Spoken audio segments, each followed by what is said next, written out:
फौज का एक सिद्धांत है, हम लोग बिलीव करते हैं एबीसी में, एक्यूरेसी, ब्रेविटी, क्लैरिटी। यानी एक्यूरेसी जहां जितना बोलना था उतना बोला, ब्रेविटी मतलब छोटा सूक्ष्म रूपेण वो बोला, क्लैरिटी बिल्कुल सफाई से उन्होंने अपनी बात रखी और दुश्मन भली भांति उनकी बात समझ गया होगा। आप सभी डिफेंस एक्सपर्ट हैं, आप बेहतर बता पाएंगे, क्योंकि जो खबरों में चर्चाओं में आता है तो लोग गली मोहल्ले में हर जगह उसकी चर्चा करने लगते हैं। ये जो युद्धपोत हमने रखे हैं एसपी मलिक सर जी, अगर हम चाहें तो पाकिस्तान को कितने घंटे में साफ कर सकते हैं? पहली बात तो प्रत्युष जी देखिए, उनके पास कोई एयरक्राफ्ट कैरियर है ही नहीं। हमारे तो दो इतने स्ट्रॉन्ग एयरक्राफ्ट कैरियर्स हैं हमारे पास। अब मुझे ज्यादा बताने की जरूरत नहीं है कि कितना टाइम लेंगे हम उनको ध्वस्त करने में। वैसे भी हमारा मैरीटाइम डोमिनेंस तो चल ही रहा है, उसमें तो कोई शक की बात ही नहीं। और सर दूसरी बात यह है कि भारत का उद्देश्य किसी देश को खत्म करने का नहीं है। हमारा उद्देश्य रहा है जो आतंकवाद, सिर्फ आतंक के अड्डों, सिर्फ आतंक के अड्डों को तबाह करना। लेकिन मैं इस पर आऊंगा, इस पर आगे बात करूंगा, लेकिन लगातार जो अपडेट्स आ रहे हैं वो भी देना। ये बातचीत शुरू हो गई थी कि भारत और पाकिस्तान के डीजीएमओ की बातचीत इस वक्त शुरू हो गई है। बड़ी खबर, बड़ी अपडेट, मौजूदा हालात पर यह चर्चा हो रही है, यह बातचीत हो रही है। भारत और पाकिस्तान डीजीएमओ की यह बातचीत शुरू हो चुकी है। 2:30 बजे मीडिया को ब्रीफ किया जाएगा कि क्या बातचीत हुई। सबको उसका बेसब्री से इंतजार है और हम एक बड़ी कवरेज के जरिए अपने एक्सपर्ट से समझ रहे हैं कि पाकिस्तान को आज डीजीएमओ की बातचीत में क्या मैसेज दिया जा रहा होगा।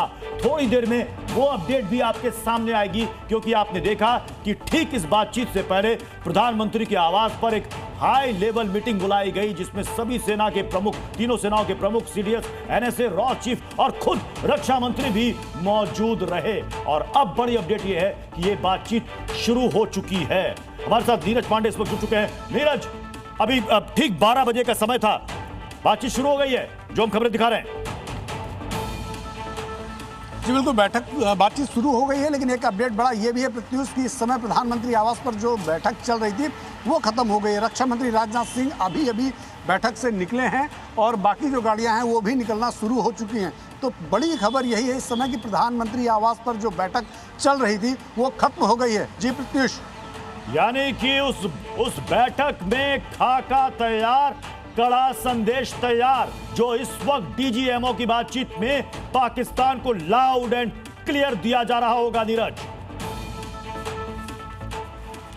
जी बिल्कुल, लाउड एंड क्लियर मैसेज दिया जा चुका है कि क्या कुछ करना है। भारत की सीमा पर आतंक बर्दाश्त नहीं किया जाएगा और अगर यदि आपने ऐसी हरकत फिर से की तो ऑपरेशन सिंदूर अभी बंद नहीं हुआ है, ऑपरेशन सिंदूर जारी है। ऑपरेशन सिंदूर के जरिए फिर से आपको वैसा ही हाल, वैसी ही स्ट्राइक देखने को मिल सकती है। तो बड़ी खबर इस समय की यही है कि आज की जो बैठक हुई है उसमें बहुत सारे अहम निर्णय लिए गए हैं और डीजीएमओ के लेवल पर उसको पाकिस्तान यानी अपने काउंटर पार्ट को बता दिया जाएगा।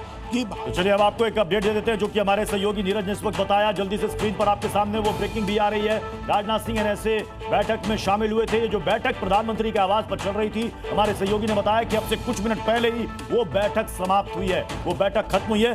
तकरीबन 1 घंटे से ज्यादा देर तक ये बैठक चली है और जैसी ये बैठक खत्म हुई है उसके बाद डीजीएमओ स्तर की ये बातचीत शुरू हुई है।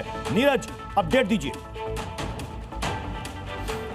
जी बिल्कुल, बैठक खत्म हो गई है। सबसे बड़ा अपडेट यही है कि प्रधानमंत्री आवास पर रक्षा मंत्री राजनाथ सिंह और जो दूसरे अधिकारी थे उनकी बैठक खत्म हो गई। रक्षा मंत्री राजनाथ सिंह इस समय प्रधानमंत्री आवास से निकल चुके हैं और दूसरा सबसे बड़ा अपडेट यही है कि डीजीएमओ लेवल पर बैठक शुरू हो गई है। यानी जो प्रधानमंत्री आवास पर तय हुआ उसको बाकायदा डीजीएमओ को बता दिया गया है और उसके बाद अब डीजीएमओ की उनके काउंटर पार्ट यानी पाकिस्तान के साथ बातचीत शुरू हो गई है। सबसे बड़ा इस समय प्रत्युष यही सबसे बड़ा अपडेट है।